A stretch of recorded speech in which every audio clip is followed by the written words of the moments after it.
नवग्रहों में राजा सूर्यदेव हुए नीच के। 18 अक्टूबर को जैसे ही सूर्य का राशि परिवर्तन होगा, इनका तुला राशि में गोचर प्रारंभ होगा। सूर्य नीच राशि में प्रवेश कर जाएंगे। किसी भी ग्रह का नीच राशि में प्रवेश उसके निम्न स्तर के प्रभाव को देता है। जय श्री गणेश। नमस्कार, मैं आचार्य संजय द्विवेदी। मेरे समस्त प्रबुद्ध दर्शकों का मेरे चैनल पर हार्दिक स्वागत है। आज मैं सूर्यदेव के राशि परिवर्तन प्रभाव को लेकर आपके सम्मुख उपस्थित हूँ। नवग्रहों में राजा सूर्यदेव जो अत्यंत प्रभावी हैं, इस जगत में संपूर्ण ऊर्जा का प्रवाह करते हैं, प्राणवायु का संचार करते हैं। इस जगत के दिन का प्रारंभ सूर्यदेव की प्रथम किरण से ही होता है। जीव जगत में प्राणों का संचार सूर्य की प्रथम किरण से ही होता है। सूर्य का परिवर्तन जो आत्मबल की कारक हैं, पिता के कारक हैं, शासन प्रशासन शासन तंत्र के कारक हैं, क्षमता के कारक हैं, सामर्थ्य के कारक हैं। सूर्यदेव जब अपनी नीच राशि में प्रवेश करेंगे तो किस प्रकार का परिणाम देने वाले हैं। आज मैं मेष राशि के लिए सूर्यदेव के राशि परिवर्तन का क्या प्रभाव मिलेगा, किस प्रकार के लाभ मिलेंगे, कौन सा भाव प्रबल होगा, कहां कितना लाभ ले सकते हैं, कहां पर समस्या आ सकती है, उसका क्या निराकरण है, संपूर्ण विश्लेषण मैं पूर्ण तर्क के साथ करने जा रहा हूं। प्रिय दर्शकों, यह राशिफल आपके चंद्र राशि पर आधारित है। जिन जातकों का मेष लग्न है उनको भी राशिफल अवश्य देखना चाहिए। मेष राशि मंगल की राशि है। सर्वप्रथम ये समझना आवश्यक है कि जिस राशि के लिए ये परिवर्तन हम देख रहे हैं, उस राशि के स्वामी का सूर्य के साथ क्या संबंध है। अतिमित्र का संबंध है।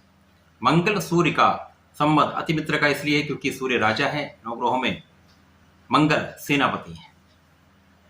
दोनों एक दूसरे के पूरक है, दोनों एक दूसरे की क्षमता को बढ़ाने वाले, तो निश्चित रूप से ये अत्यंत प्रभावशाली गोचर रहने वाला है। परंतु सूर्यदेव मेष राशि के लिए पंचम के स्वामी है। पंचमेश का गोचर सप्तम भाव में प्रारंभ होगा, जो कि केंद्र का भाव है। यहाँ पर स्थिति तो अत्यंत प्रबल हो रही है। यहाँ पर जो त्रिकोण के स्वामी होकर ये केंद्र में पहुंच रहे हैं, जो कि अत्यंत प्रबल भाव होता है। जन्म कुंडली का केंद्र का भाव सर्वाधिक प्रबल होता है, त्रिकोण का भाव उसके पश्चात अत्यधिक प्रबल भाव है। यहाँ पर केंद्र त्रिकोण का एक भाव बन रहा है, एक राजयोग बन रहा है। परंतु सूर्य का परिवर्तन अपनी नीच राशि में हुआ है। नीच राशि में होकर निश्चित रूप से सूर्य के प्रभाव में कमी आना निश्चित है। किसी भी ग्रह का अपनी नीच राशि में होना उसके प्रभाव को कम कर देता है, यश को कम कर देता है, क्षमता में कमी आ जाती है, योग्यता होते हुए उतना लाभ नहीं मिलता, उस समय में उतना आप प्रभाव नहीं डाल पाते। अब सूर्य बल चूंकि कॉन्फिडेंस के भी कारक हैं, आत्मबल के कारक हैं, तो यहां आत्मबल भी क्षीण होने लगता है। जब आत्मबल क्षीण होता तो मन का भी कहीं ना कहीं विचलन प्रारंभ हो जाता है।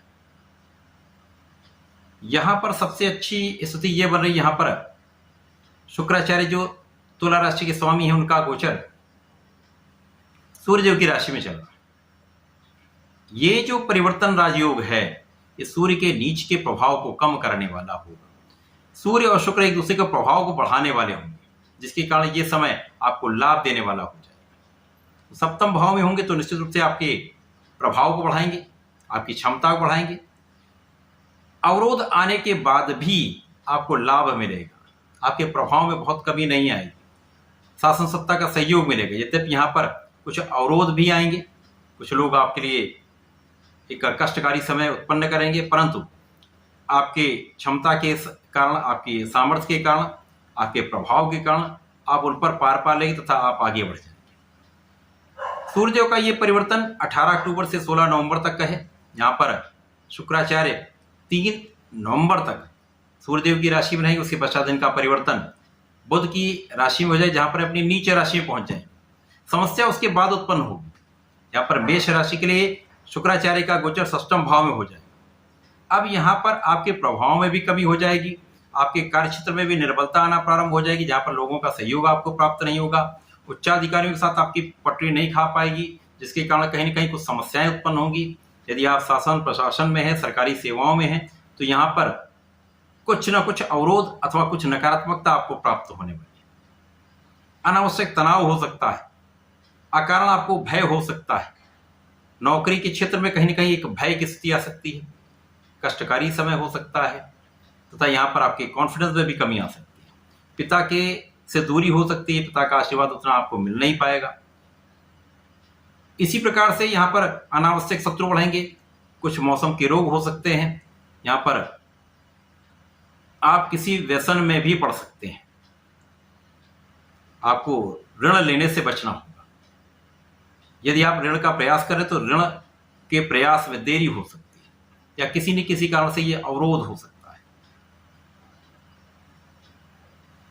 यहां पर बुध का परिवर्तन सूर्य के साथ हो जाएगा, बुधादित्य योग बनेगा, जो कि षष्टम के स्वामी होकर यहां पहुंचेंगे तो कुछ स्थिति बेटर होगी, परंतु उतना बड़ा लाभ आपको नहीं प्राप्त होगा। यहाँ पर कुछ पहले से स्थिति में परिवर्तन अवश्य होगा।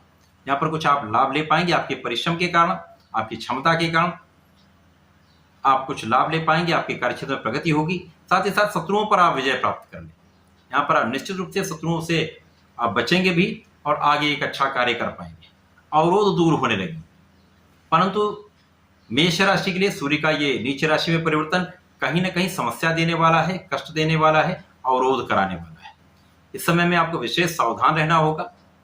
आपको नित्य सूर्यदेव को जल देना चाहिए, भगवान हनुमान जी के शरण में रहना चाहिए, हनुमान अष्टक का पाठ करना चाहिए। प्रत्येक मंगल शनिवार को बजरंग बाण का यदि एक बार भी पाठ कर लेंगे तो जीवन के समस्त कष्ट दूर हो जाएंगे, अवरोध दूर हो जाएंगे, लाभ की वृद्धि हो जाएगी। तो ऐसा करके इसका लाभ लें। धन्यवाद, नमस्कार।